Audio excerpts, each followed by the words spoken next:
Tu sais ce que ça fait d'essayer de résoudre un Rubik's Cube les yeux bandés? Tu tournes, tu tords, convaincu d'avancer. Mais quand tu retires enfin le bandeau, il est encore plus mélangé qu'avant. C'est exactement ce qui se passe quand deux personnes essaient de se comprendre avec des logiques complètement différentes. On parle souvent de psychologie masculine et de psychologie féminine, comme s'il s'agissait de deux langages étrangers. En réalité, ce sont surtout deux systèmes d'exploitation distincts. Deux manières de traiter la réalité. Beaucoup d'hommes approchent les conflits comme des problèmes à résoudre. Ils veulent réparer, ajuster, trouver la solution. Beaucoup de femmes, elles, vivent ces moments d'une autre façon. Elles ne cherchent pas seulement une solution. Elles veulent que le vécu soit reconnu, que l'émotion soit comprise, pas corrigée. C'est là que les malentendus commencent. Lui pense qu'elle veut qu'il règle le problème. Elle veut juste qu'il ressente le poids de ce qu'elle vit. Deux logiques, deux mondes. Et aucun n'a tort. Dans chaque interaction, un calcul tourne en arrière-plan. Chez tout le monde. Il évalue, en silence, 4 grandes variables.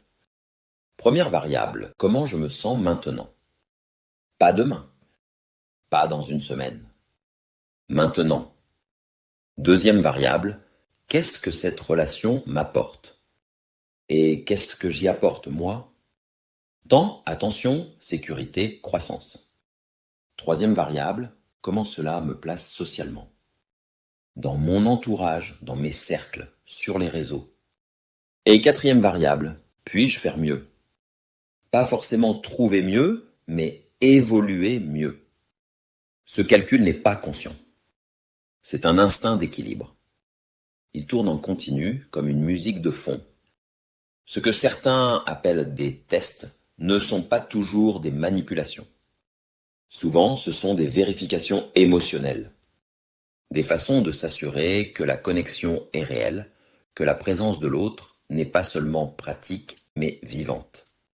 Céder à tout le temps, ce n'est pas aimer, c'est perdre sa propre valeur.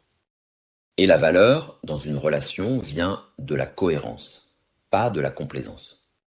Beaucoup d'hommes disent « Je lui ai tout donné, pourquoi est-elle partie ?»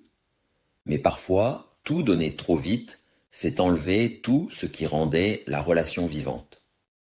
Une relation n'a pas besoin d'efforts désespérés, elle a besoin d'énergie réciproque, de curiosité, de limites claires. Quand il n'y a plus de tension créative, il n'y a plus de désir.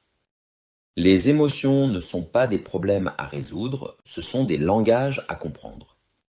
Certaines personnes vivent les émotions comme des signaux logiques, d'autres comme des vagues à traverser. Et le secret d'une relation durable, c'est d'apprendre à naviguer dans la mer de l'autre sans perdre sa propre rive. La comparaison, elle, est un réflexe humain. Mais les réseaux sociaux l'ont transformée en tempête.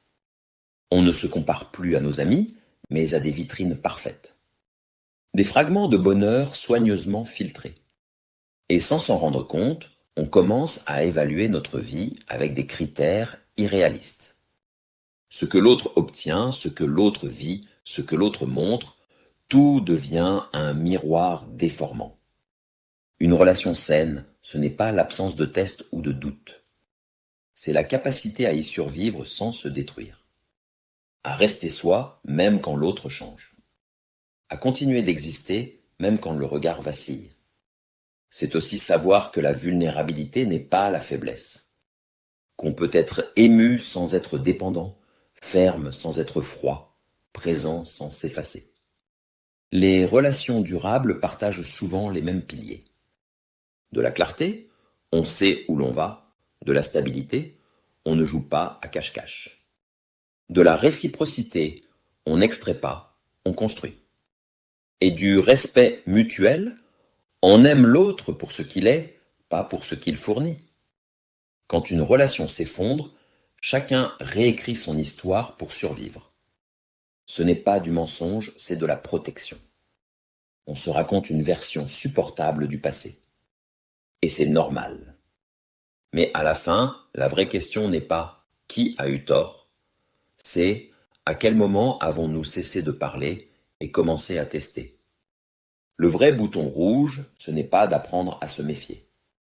C'est d'apprendre à voir clair, à comprendre les mécanismes sans les juger, à accepter que nous n'avons pas le même logiciel, mais que deux systèmes différents peuvent quand même apprendre à communiquer. Parce que comprendre l'autre, ce n'est pas le contrôler.